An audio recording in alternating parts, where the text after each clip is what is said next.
Good evening. Welcome to another Insta Live. Now, nutrition in clinic, in our experience, we see that a lot of women understand what a diet is, but don't really understand what good nutrition is. Now, nutrition lays down the foundations not only for improving our overall health, but also for the conception, for pregnancy, and the development of bubs. I'm just waiting for Tasha to join. And there's so much conflicting advice around what is good nutrition, what diet should I follow, not follow, and what supplements should I take. So tonight we have Tasha Jennings, naturopathic doctor, author of Your Pantry, joining us. And I'm just going to go live with Tasha now.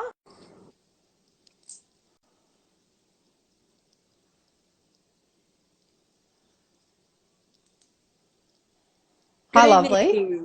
Hey, how are you? I'm well. How about yourself? Very good for Melbourne. I know, isn't it? The restrictions are easing, which is it's the lights at the end of the tunnel. And it's great because all our allied health workers now can go back to work. So yes, it's like small wins, but feel like big gains, really. Oh, it is. It does feel like a big win. I feel like it is, yeah. So how are you? Very good. Lovely to be here tonight talking about my favourite topic. So I thought that we would, I sort of did a little bit of an introduction saying, you know, women generally have an understanding of what a diet is, but don't really understand good nutrition. And, you know, nutrition is the cornerstone for healthy hormones, the growth and development of our eggs, mitochondria health. And so I thought tonight that you could really kind of, because I know that you've written a book as well, Your Pantry, Your Fertility Pantry. Diet. The fertility diet is my book. Your Fertile Pantry is my course. Yeah, lots of fertility diet stuff. So let's go in. So just a little introduction about yourself, please, Tasha. Well, I'm a, as you said, fertility naturopath and nutritionist, and I love helping proactive women and couples improve their fertility well-being to create healthy pregnancies and healthy babies. And I do that through my one-on-one consulting via Zoom. So I see patients all over Australia, work closely as you do with leading IVF clinics and getting the egg and sperm healthy, and through my Your Fertile Pantry program, which actually kicks off next week. And fantastic prenatal supplement. It's ICR. Yeah. Yes. So tell us about sort of people come in to see you for a consultation, and sort of like, what are some of the things that you will do in terms of like laying down the groundwork for creating healthy fertility? Like what's the start for them? The start for me, I love to know all of the details about their history. So I like to even go way back to their mother's pregnancy even, because that's when their reproductive system was being established. You know, what was her pregnancy like? What was her diet like? Was she exposed to smoke? Or, you know, those sorts of things affect the reproductive system. Even childhood illnesses, was there glandular fever, things like that. Allergies, histamines. I mean, it really depends. So I like to tweak the diet because a lot of those, is there any autoimmune issues? Is there inflammation? Is there IBS? Is there gut issues?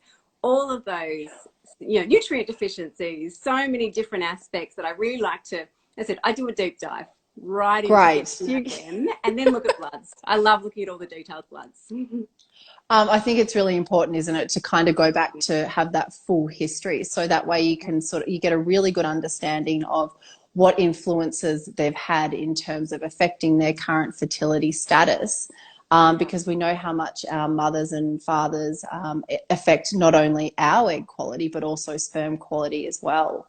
And there's lots of little I guess there's lots of little clues as well that will be reflected if there is, say, autoimmune, there's a history of autoimmune. So it's really going back and breaking that down, and so that way you've got a full overview of what's happening.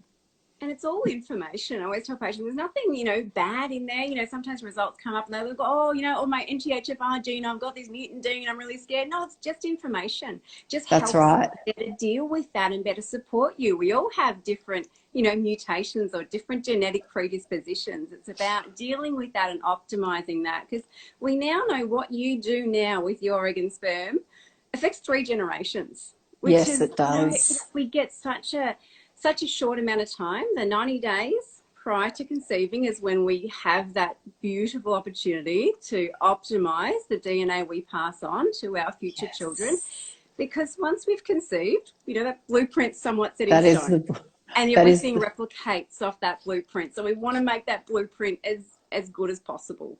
Absolutely. And so for women that have come in and couples that have come in and they've sort of, you know, where you go through their full history and then you go specifically through their diet, we know that, you know, fad diets come and go. And really, you know, it is a sort of, it's an individualized approach for each person that comes through the clinic doors.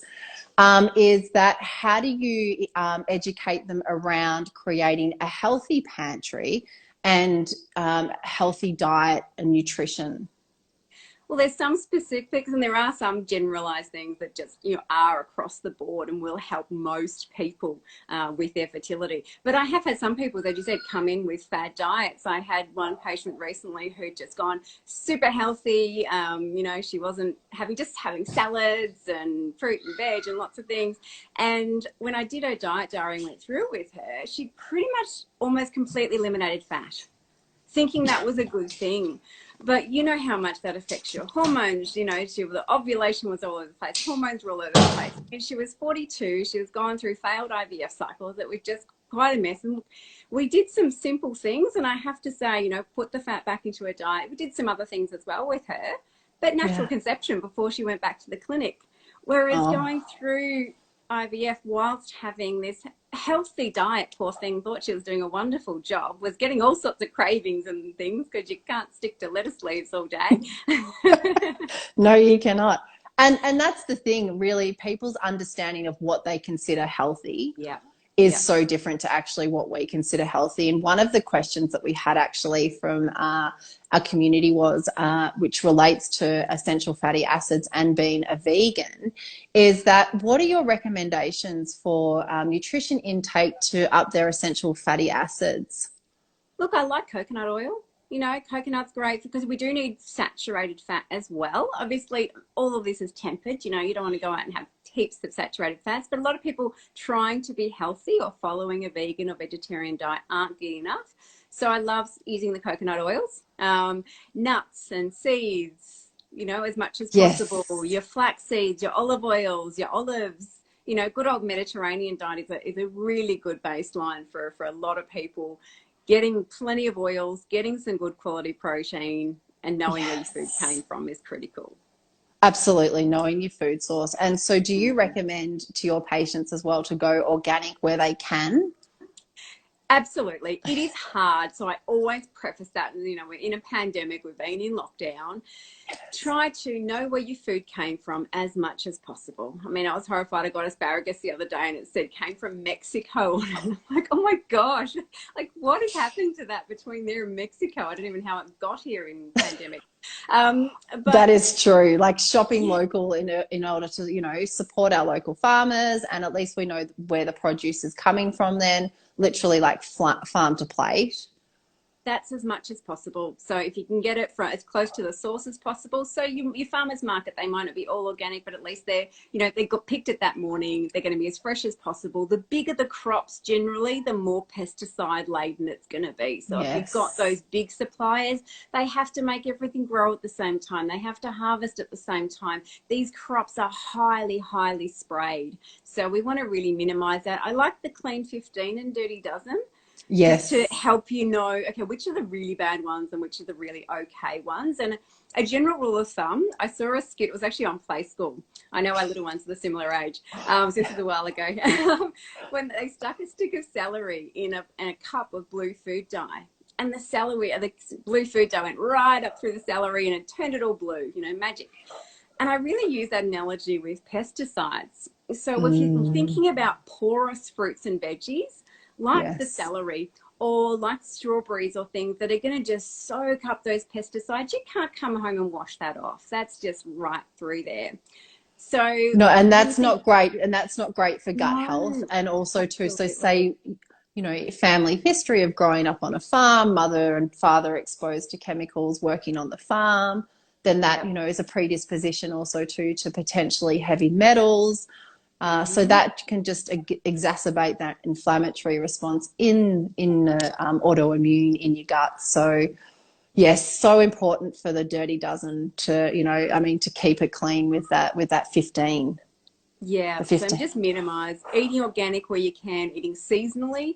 So it's going to be, more fresher produce. Because these days we don't even know what's in season. You can get anything, as said, asparagus from Mexico on the supermarket shelves. So you really don't know. I mean, there's not going to be much nutrition left, especially nutrients like folate, which are extremely unstable. So you cook, your asparagus like my nan used to, and it's mush. There's not going to be much folate left in It's that. that boiled Yeah, asparagus. boiled mush that just totally tastes terrible when you push it around your plate. I had in recently a client, and she was saying that Tupperware now had developed these, stainless steel containers, specifically that were microwave proof. So you could cook your salmon in the microwave, and you could cook your veggies. And I was like, oh my goodness! I was like, it takes 20 minutes to cook, a salmon in the oven. Let's minimize exposure to the microwave. Let's Before we not jumped nuke on, our. I'd never seen it before, but I saw an ad on the TV for microwave bacon. Apparently, you pop in the microwave, it's as crispy as normal bacon. It comes in a packet that's plastic, and you tear it open and you pop it in the microwave. Because we were about to come on and speak about this, I thought, oh no, that really takes the cake. And so for people, say they're time poor and they're really looking for a quick fix, what do you recommend? Do you recommend for people to perhaps do like a Solaris where they can, heat their food up, or a Hello Fresh, or grabbing a chicken from the Safeway with a salad? What are some of your recommendations there for a quick fix? I do. Well, that's why I created my Your Fertile Pantry program, which I'm kicking off with some ladies next week. So I think there's not many places left, but if anyone wants to check the link in my bio, I think there's still a couple of places available. But I've got some simple action steps. So fertile protein, here's your action steps for what to have, what not to have. Fertile carbs, what to have, what not to have. And then I like to create some simple menu plans. And I always preface my menu plans by don't feel the need to stick to this exactly, but I just give them heaps of examples of breakfasts that can be easy, like chia pudding that you can just have made up sitting in the fridge. I'm big on food prep. I love tray bakes and things like that. I think I've posted a couple recently. Just chuck everything in the tray, chuck it in the oven for half an hour while you're doing other things, and pop out and it's done. So really simple prep things that you can prepare ahead of time, throw it in the oven on those busy nights. It doesn't need to be complicated. So yeah, I love tray bakes. I love just having a protein sauce and some veggies all cut up in the oven. Freezer as well. I mean, Yes. glass in the freezer. Don't put it in plastic because that'll leach the BPA. But big batch of soup on the weekend or something like that, and having that in little batches that you can take to work and things like that. And that's the thing. I think that's one of the important things is, when you're working towards creating all these lifestyle changes, is that you have to make the small sacrifices in terms of, food prep is so essential, because then that way you're not left, catching up or just going for the easy quick fix. Then you're prepared, and then you're getting the nutrients that you need. You're getting your proteins, you're getting your fats. And so I think it's a really nice way for clients to look at it as a bit of a meditative state. And every time you're prepping your food with a mindful action, is that you're helping to create, your family through creating beautiful, delicious food. And when you taste that, it is the prana, it's the life force. You can actually taste the goodness in your system. I am big on that as well. Food has its own life force. It does, yes. That's why we have, carrots will go off if they sit on the, bench for too long. Food that doesn't go off or just sits there with a barcode, and that's kind of dead food. There's no life force in that. We want lots of fresh food that does. When we want to create new life, we're wanting all that beautiful, fresh produce. And look, sometimes it is hard. I'm not going to say it's not. And I often use the analogy of that beautiful still lake that looks like nothing's happening. And that's what often your clients feel like. I don't feel like it's doing anything. I didn't have a coffee this morning, and you know, I can't see that my eggs are 100% better yet. You know, you don't see these changes, but underneath that beautiful still lake, there is an amazing ecosystem of life just thriving. And so that's what's going on inside our body. Although we can't see it on the surface, so we can't literally see, like, you know, treating a patient for eczema, you can see the results immediately. Oh, my skin's looking better. We can't just pick out our eggs and have a look and see what they're doing. I wish we could, but we can't. So it's just knowing that everything you're doing, using affirmations, something that's going to feel real to you, then know that everything you're doing right now is nourishing your future child.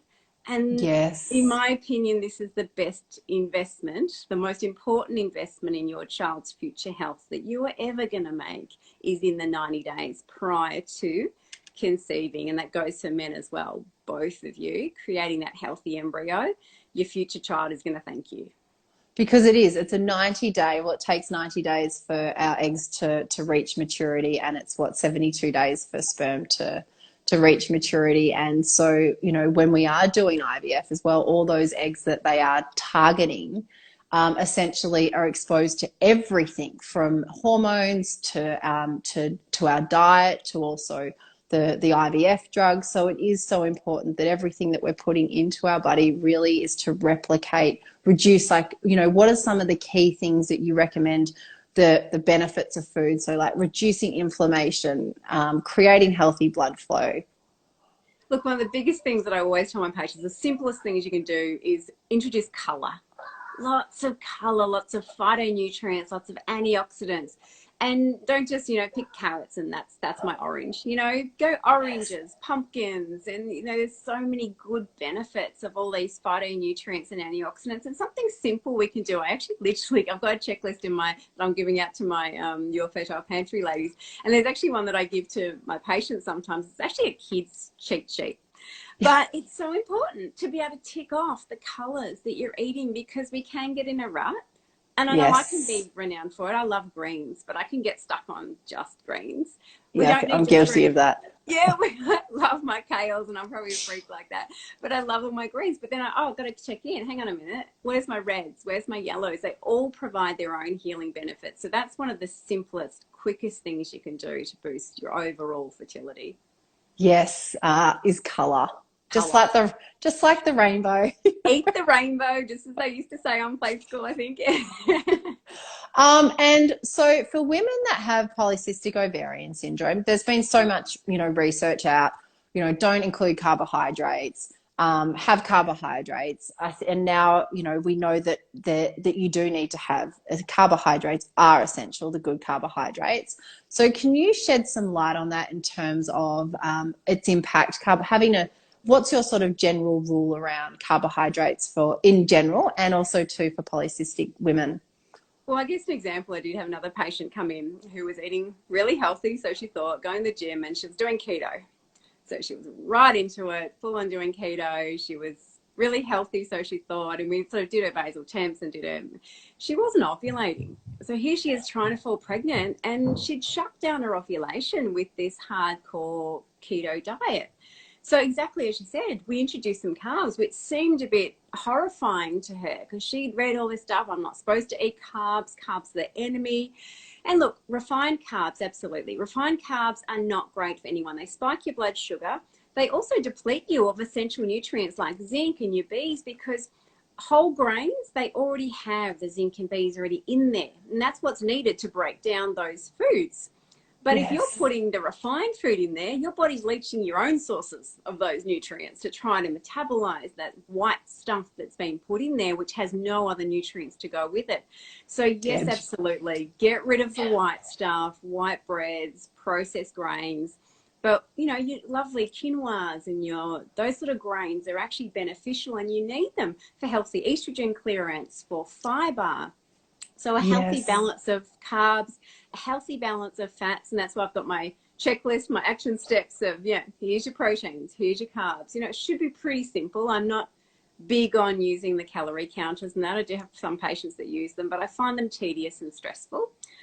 But it's so true, because it just adds another layer in there of the kind of to do things and then having to weigh out your foods. And I think Yeah, particularly for patients where they've had a history of eating disorders as well, is absolutely. I that, see you that know, everywhere. any calorie counting is just a big no. And I think that's what we kind of really need to move away from, isn't it, as well as women? I mean, unless, you know, we're working on a specific weight issue, is that, Mm, you know, it's so important to include everything. We've gone from a scarcity diet of, you know, always thinking, worried about weight and the way that we look, and we've actually depleted ourselves, totally yes. depleted ourselves of all our essential nutrients. And Yeah. so, you know, I guess one of the good things about coming when we are, you know, making our families is that it's creating overall healthy habits. And, you know, nutrition then goes on to creating healthy for our development of our babies, but then also too into the postpartum period. So, Yeah. so It is so beneficial. important all the way through. So, I mean, good dose of proteins. I generally say, you know, for PCOS, generally about 1 gram of protein per kilo body weight on an average, but it really equates to, you know, a couple of palm-sized portions of protein a day, some good fats, some olive oils, nuts, and things like that. And I love going back to the mindful eating principles when it comes to portion control and just using all your senses in eating. I think we don't ever get taught to eat, as I tell my patients. We just pop out and we open our mouth. And these days, you know, a couple of chews and we swallow. You know, we're at our desk, and I'm guilty of it as well. You know, you're scraping the bottom of the bowl and you've forgotten you've even eaten it, which doesn't send that strong signal to the brain that you've eaten. Yes. So you really want to chew your food till it's baby food consistency. All that lovely amylase, all the saliva should be really breaking down the food so it's pre-digested before it hits your stomach. So you're not getting that bloating, getting good absorption. You feel fuller. Because we've all Yeah, been so to the smorgasbord and just, you know, stuffed your face, and you feel all right when you're there, and then to get home half an hour later and I've eaten too much now. Because it takes a while for that message to catch up. So send as many signals to your body that you've eaten as you can, and just pause, slow down, allow that yes. satiety message to get to your brain. And that's also too, it's our leptin hormone as well. So the Mm. leptin hormone it's leptin, isn't it? Yeah, Leptin and but, ghrelin. yeah, The two ghrelin, that, yes. yeah, the hunger one and then the satiety one. And sugar's a Yes. fiend. So really, and I did an interview with I forget, Professor Louise Hull on the Conceive Baby podcast about the impact of sugar in the Petri dish and in the follicular fluid, which is really amazing that it does harm them at a cellular level. And it's terrible for our leptin ghrelin cycle. It just cultivates that hunger and more cravings. And so, yeah, minimizing sugar as much as It's a possible. vicious cycle, isn't it, too? Mm-hmm. And so on that note, Yeah. what's your take on, so basically sugars in general? We know Mm. in not processed sugars. So what do you encourage your clients to consume in terms of like natural sugars? What's your Keeping portion sugars there? in general to a minimum. I don't have an amount, but I like focus on protein and veggies. You can't have too many veggies. That should be the basis. Good quality protein. You know, if you are vegan, you can look at, you know, your chickpeas and your legumes and those sorts of things, or eggs if you're vegetarian, or your good protein sources. Fruits are fine, but I don't like any fruit juices or anything where the portion of sugary part has been taken out and sort of vitamized. Dried fruit to a minimum too, especially around the transfer period. There's been some research that I did with another podcast with Dr. Gemma Evans, who is looking at diet and uterine receptivity and finding those aged foods and sugar combination is not great for uterine receptivity. So avoid, the dried fruits and sugary fruits. Well, because it's amazing, because I've been doing research on the endometrium. I love it. I find it's its own endocrine gland. So Yeah. when the body's designed to naturally conceive. So if we don't conceive, then the endometrial lining modulates and changes into a glucose secretion. So of course, naturally into that luteal phase, you know, the period when we're bleeding, it's energy out, so a loss of energy source. So that change into glucose secretion, naturally the body wants to go for those, you know, Yeah. sugars. So Yeah. it's fascinating that our body's actually noting that. So it's like in that Mm. phase is that then supporting with, you know, your good carbs and your fats to then, you know, minimize those sugar cravings. Yeah, and use your cinnamons, use your herbs to help to regulate that blood sugar control, minimize those cravings. I love inositol for PCOS. I had one of my patients, Yes. what did you do? I don't actually feel like eating chocolate anymore because it really helps. Because if we stabilize that blood sugar, because if in Yes. PCOS, for a lot of women, the body is working against them. So for us to go and say don't eat sugar is near impossible. You know, Yeah. I was actually in a women's health conference today, and they were saying about how sugar, they reckon it's as addictive as cocaine. So it Yeah. is something that is really hard to just shut off that, oh, I just won't eat sugar anymore when your body is physically craving it. So it's working with those women to help to regulate that blood sugar. And I love looking at their fasting insulin and their glucose as well to see what that's doing.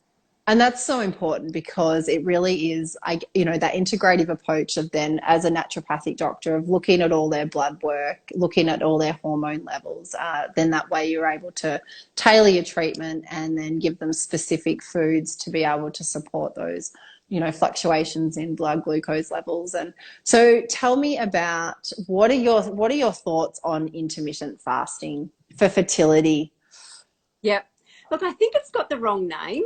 I think fasting indicates to me some level of deprivation, of starvation, but really, I mean, I think the Dirty Genes book. I don't know if you read that one. I think it's behind me somewhere here. They're actually showing that our body wasn't meant to eat from the time we get up to the time we go to bed. It's Yes. really because food is good for us, but when you think about what has to happen when we put food in our body, insulin has to be released. We've got glucagon, we've got digestive enzymes. A lot needs to happen. So it's quite a stressful event in some ways on the body to be eating. So I do like a window.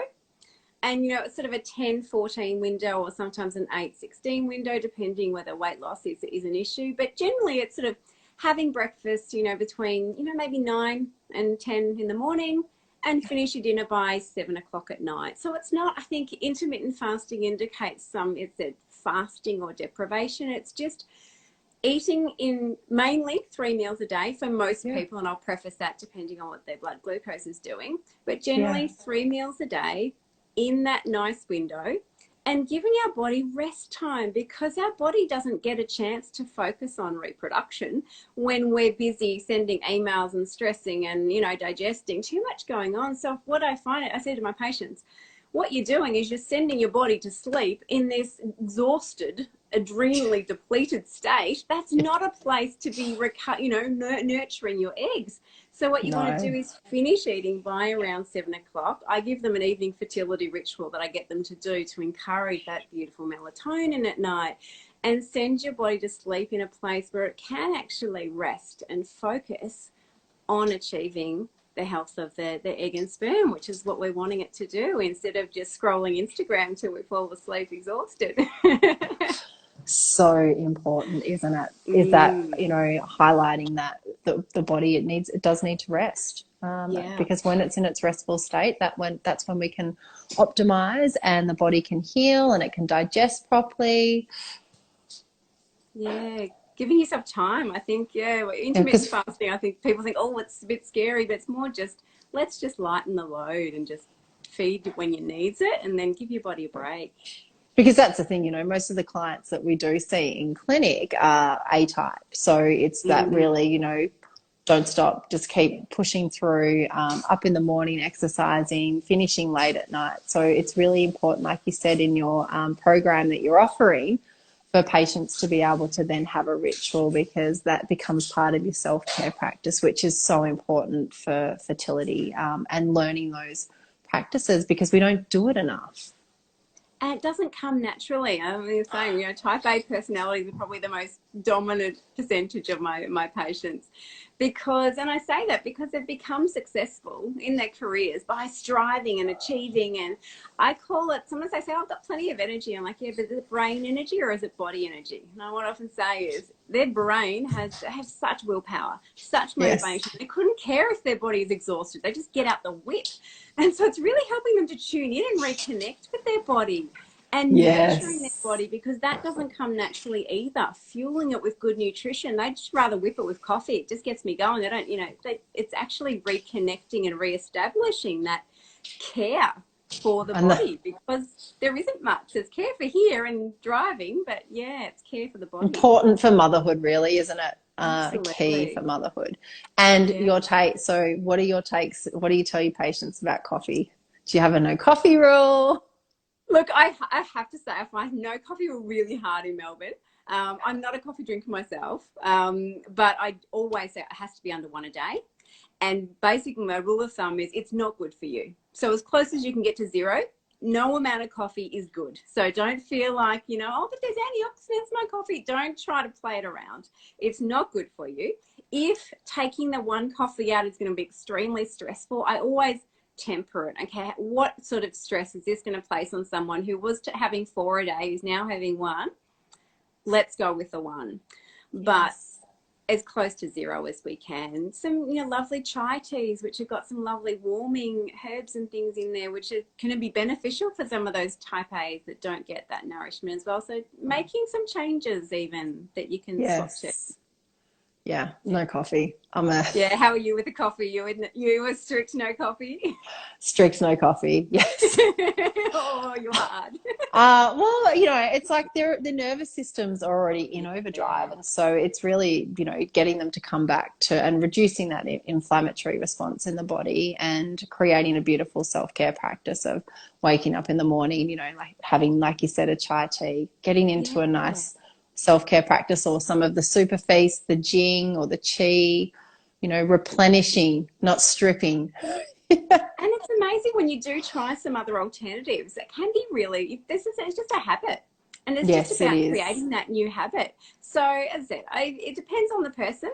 And if I've got them down from 4 to 1, but yeah, always say if we can make some alternatives, then yeah, it's going to be much better for the Absolutely. minerals and eggs and everything. And then also too, you give it up for fertility, and then you don't want to have any breastfeeding when you're breastfeeding either. It's All kind of through that, pregnancy. yeah, all Yeah. through pregnancy. And so Yeah. tell me, a question came through from a client, and it was, what are your recommendations for a prenatal vitamin? And also That's too, something. that was, and I'll just add on that, it was Mm. also been diagnosed with the MTHFR heterozygous. And taking a supplement, a practitioner supplement, does it contain enough folate, or do they need to be on the specific MTHFR supplement? Tetracycline 677. The Yes. 1298, I say, is for the okay spelling mistake to have. Your body can still generally code for that. If it's the 677 homozygous, I generally add extra folate on top of any prenatal. Obviously, natal nutrients is my prenatal that contains the folinic and the choline and a little bit of folic and your B12, your methylated B12. So I've got everything in there, but if you do have the homozygous 677, get your homocysteine tested, first of all, just to see how well that gene is functioning in your body.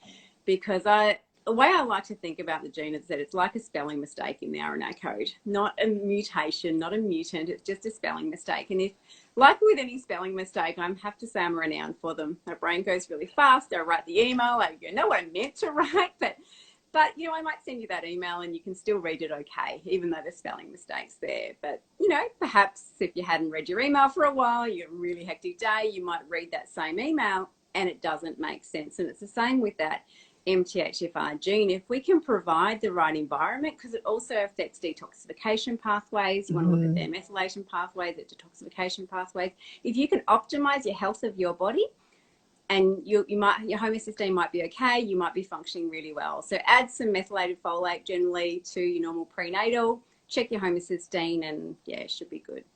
Great. Thank you. Mm. And so tell us a little bit about your supplement as well that you have created.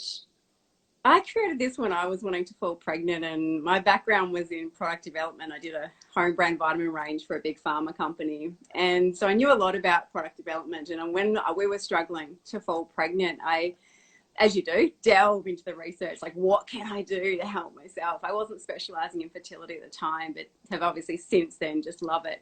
And so I read all the research papers and I went beyond that and I emailed the researchers who were doing the research and said, why did you use this nutrient? Why did you use this dose? Why did you use this form of this nutrient? And hence how the Conceive Baby podcast came about, because I just wanted to share this research information. But that's how my own prenatal came about because I just couldn't find anything that had all of the research that I was seeing and all the nutrients, the benefits. The choline was almost non-existent in any formulas that when I was, you know, wanting to conceive. Didn't have the folinic acid in there, you know, the methylated B, a good dose of your Bs as well. B12 was so important, yet most of the prenatals had almost negligible amounts of it. A good quality iron that doesn't cause constipation, you know, is so important. So given my background in product development, yeah, hence which means life. I love that. Tell us, no, because no, there's not a lot of, well, I don't really know of any supplements that have the choline. So tell us about the benefits of choline. And because we can find choline in eggs. Mm-hmm. It's one of your richest sources. Yes. Lesser than granules. It's great if you are vegan or vegetarian, and largely meat sources. I have to say there is some in oats, cauliflower. I do give my patients a high choline list as well, because it is critical for reproduction. And actually the AMA, or the American Medical Association, made recommendations in 2017 that choline should be in all prenatal vitamins. And obviously that hasn't hit here yet. It just shows the importance of it. It's involved in acetylcholine, which is the neurotransmitter which helps our cells talk to each other. So really, really important alongside folate in that brain development and neural tube development. Also involved in keeping our cell walls nice and healthy. So basically I call it, it helps keep our cells healthy and helps them chat between themselves.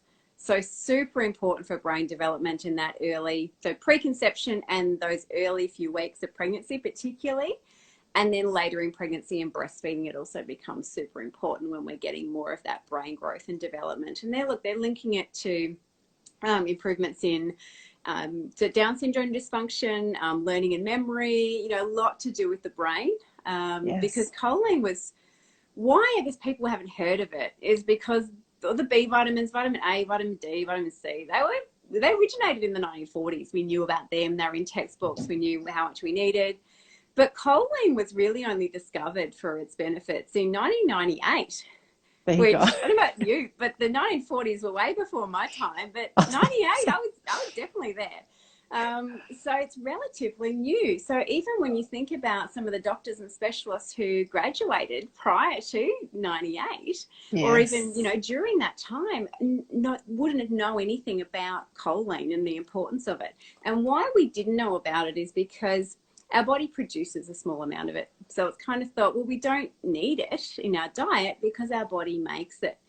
Now, there's two reasons why we really, really need it. I mean, one is because we're not just talking about helping us keep alive. It's about fueling a new life. So we need way more than our body is able to produce just to keep us alive. And secondly, our body produces it because we can't survive without it.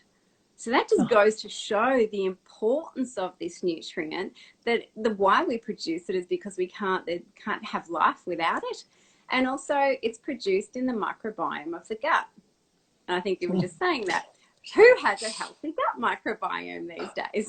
So if you have IBS, IBD, if you're getting bloating, you know, are you actually being able to manufacture your adequate amounts of choline? So getting it in a prenatal supplement is really important, because it's hard to quantify how much you're actually getting from your food or how much you're manufacturing. And it's so important alongside folate, because they're now showing, you know, high levels of choline reduce risk of neural tube defects. We've always known about folate, but we now know it's not just folate. Choline plays a critical role as well. So important. And, you know, we just don't get the right amount of nutrients from our diet alone these days. And so what are some of the other supplements that you recommend for your patients on their fertility journey? I always look at zinc levels, and an alarm bell to me is bloating and things like that, because zinc's involved in the production of hydrochloric acid. So if you're one of the patients that I say, do you feel you're skinny in the morning and then you're fat by the end of the day? And they're like, yeah, that's so how I feel. that generally can indicate a lack of zinc because the food's going in, but it's not being broken down by the lovely acid being passed through. So if there is a level of bloating, I'll usually check their zinc bloods ideally. Yeah. So I'll ideally check their zinc to copper ratio as well. As you know, estrogen dominance can fuel that copper, can push down your zinc. So you want to make sure your zinc and copper there. So I might add some extra zinc if necessary. There is some in Zycia, which may be enough, but I might add some more there. Iron is always important, and not the little pills in the screw tap from the pharmacy that will make your stool black. That's not iron. It's not even absorbed, is it? No, looking at iron studies and, you know, where is the iron in the blood? What's your transferrin like? What's your saturation like? What's your ferritin like? I even got a patient the other day who had blood levels of 9 in iron. The transferrin was about 13 and the ferritin was 40. I mean, not 40, 400 and something. Oh, yeah, that's alarm bells. That's alarm bells. That's like massive inflammation because that ferritin is showing as inflammatory marker. And this was a male, actually. So why his iron stores were so through the floor, I don't know. And I said, has your GP talked to you about this? He said, yeah, my iron stores are really good, apparently. I'm like, and that's what's interesting, isn't it? And I think it's such an important thing to note here is that you know, when you've seen your GP, if they're not a specialist GP for fertility, is that, you know, they'll just look at your iron stores and say, you fall within the range, that's normal. And I think it's really important, you know, to work alongside a practitioner, that you can go and see a healthcare provider, naturopath, a functional medicine doctor. We do it at Angia as well, looking at your blood results to really kind of see exactly where all those markers are and what your blood serums are doing, because it's so important. And that's such a beautiful part to offer, isn't it, to your clients on their fertility journey, as a really adjunct treatment to support for when they're going through their IVF journey as well. These poor couple had been through 2 failed cycles and the sperm results were terrible. I mean, morphology was close to 0. He'd been told pretty much there's very little chance of them ever conceiving. There's nothing they can do. Like, he was like, are you kidding? There's something I can do about it? Like, he was all for doing everything. I've just started seeing them, but I'm like, and he's like, why didn't someone tell me? I'm like, I know, I wish it was able to, so we can. I said, there is things we can do absolutely to improve your sperm health and give you, you know, a better chance. And especially seeing that homocysteine was really high. Cholesterol was high. And when I'm saying high, it's all just at the top end of the range. So, okay. But all of these markers were just showing the body's not happy. We can do so much more to get this body in a great position. So looking at the baseline bloods, getting your nutrients. Then if you're looking at those icing on the cake supplements, I call them, which I get a lot of people coming to me already on all those icing on the cake supplements and haven't got the fundamentals. But your coenzyme Q10s, you know, your acetylcarnitines, inositols, antioxidants, resveratrol. I mean, they are all really great for egg quality. But get the fundamentals right too. I mean, I see a lot of people come to me on all of those, but yet they've got this irritable bowel going on, they're getting heartburn. And if we don't fix those fundamentals and get the diet right, you know, fundamentally, the diet, at this conference that I went to today, everything was really great that was coming back to, and a lot of the researchers that I now speak to are coming back to good diet, getting low sugar. It really just comes back to getting the fundamentals in the diet. Then we can go that next layer and get the antioxidants and improve the egg quality. But so much we can do. I think they're looking at the studies, and they were doing an umbrella research of some preconception healthcare through nutrition and diet. And there was about an 80% success rate in achieving a pregnancy and people who were struggling to conceive versus, you know, IVF's got a 40% success rate. I mean, I work with a lot of IVF clinics, an amazing technology, but it's no better than the egg and the sperm that you pass on to the clinic. They can't improve that. You need to be proactive, and that's why we're lucky enough to work with a lot of specialists and give them the best chance of optimizing that egg and sperm. So if you are going through IVF, you really can't afford not to be proactive in improving that egg and sperm through your diet and lifestyle in those 90 days beforehand to give yourself the best chance and optimize the future health of your child. I did a great podcast with Professor Adam Watkins that I send all my males to if they're not on board, because that is difficult. I'm fine, especially the ones with multiple miscarriage and things. I can get her pregnant. It's no issue with me. Like, still absolutely. a factor. Yeah, still got to factor, investigate, absolutely. don't we? And Yes. his research is showing the importance of it for the health of the pregnancy, for the health of the child long term. Not just a DNA vehicle, what we thought it was. It's not just a DNA carrier. It really has far-reaching benefits on the health of the pregnancy, the health of the embryo, and the long-term health of the child. So, yeah, I get them to listen to another guy, isn't it? telling them, not just me preaching. I go listen to him. He knows what he's talking about. So important, isn't it? That it takes two to tango, and it's, you know, it's just as much, can be a male factor at times, not just a female, but creating, you know, really looking and optimizing our bodies and overall health through, we are what we eat at the end of the day. And it's as simple as that, but it's then learning those steps to be able to work towards creating a healthy, not diet, but nutrition. I think, as you said, it comes back to nutrition and getting to see someone like you or like myself who can actually help to tailor a fertility nutrition for you, not just a diet or a fad diet, or that might even make you lose weight or might even make you feel good. I'm not saying these diets are necessarily bad. They're just not good for fertility. And so both the male and the female need to get on board with that preconception health. And unfortunately, I saw some stats actually today again that I think half of fertility issues are the number two cause of fertility issues besides age-related female fertility was male factor. Because our sperm analysis, our sperm results, a lot of specialists I speak with who, you know, have been in the profession for so long, they've come down. Does that mean it used to be 14%, and now it's 4%. Yeah, 4%. So that's my start. And that's normal. Yeah. No. I've even had some at like 2%. I said, have they spoken to you about this? Oh yeah, they said I was fine. I'm like, well, that means 98% of your swimmers pretty much does. So yeah, that's actually not a good outcome. Absolutely not. And you know, you want to increase your chances of fertilization.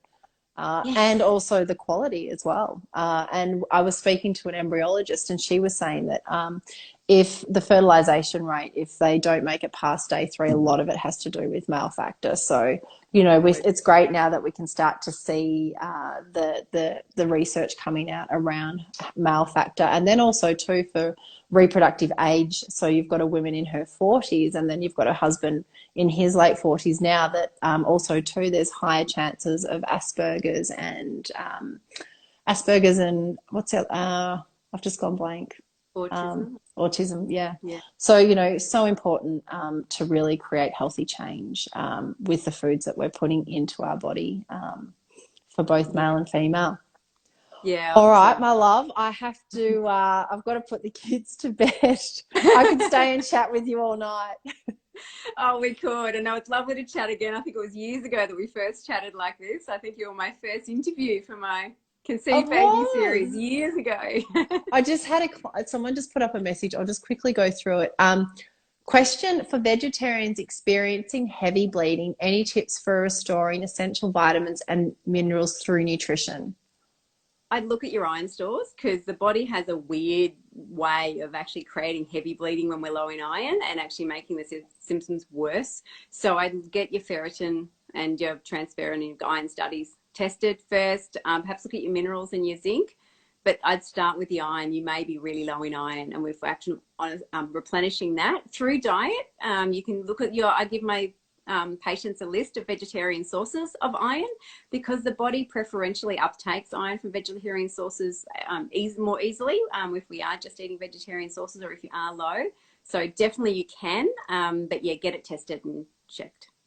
And then also too, sometimes that might even further require doing a poo sample as well, to kind of see what your gut microbiome's doing as well.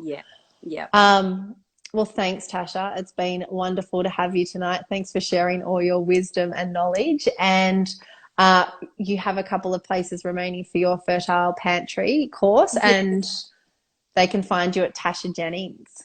Yes, so tashajennings.com.au, and the link is in my bio. I know there's a couple of places left, so if you miss out, I do apologize. I'm looking to run it again next year as well, but we kick off Thursday, so I'm really excited to And how see long does it run for? 6 weeks. So we see each other live for 6 weeks. It's a course portal. We get some menu plans and recipes and just lots of fun stuff. So looking forward to Thursday. So if you want to join me, jump over. If you do miss out, if it's already gone, then I will be doing it next year as well. And just a quick, where do we find your vitamins, lovely? Yeah, vitamins. If you're in Melbourne, in Slade's Pharmacy or Great Earth Health Stores or zycia.com.au, we have a subscription model where you can save as well. Great. Thank you. Thanks for having me. Have a good